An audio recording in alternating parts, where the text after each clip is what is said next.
महायुती सरकारला मुंबई हायकोर्टाचा दणका। साखर कारखान्यांना दिलेल्या 2256 कोटींच्या कर्ज वितरणास हायकोर्टाकडून स्थगिती। आता 19 सप्टेंबरला होणार पुढील सुनावणी। गुणरत्न सदावर्तेंची महाराष्ट्र बंद विरोधात पोलिसात तक्रार। बंदचा महाराष्ट्राच्या जीडीपीवर परिणाम होणार। उद्धव ठाकरे यांच्या ट्विटचा दिला हवाल। बदलापुरातील पीडित मुलगी आणि आईबद्दल पसरवले खोटे मेसेज। बदलापूरच्या चामटोली गावातून 21 वर्षीय तरुणीला अटक। ठाणे सायबर सेल विभागाची कारवाई। पुण्यात गाड्यांची तोडफोड करणाऱ्या आरोपींची पुणे पोलिसांकडून धिंड। 5 आरोपींची येरवाडा परिसरातील आंबेडकर नगरमध्ये काढली धिंड। विरारमध्ये मित्राचा वाढदिवस साजरा करत तरुणांनी घातला गोंधळ।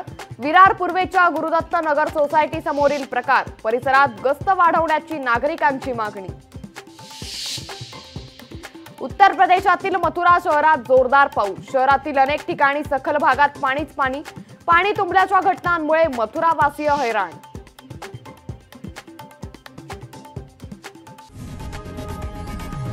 लोकशाही मराठी ऐका, पहा, जागरूक रहा।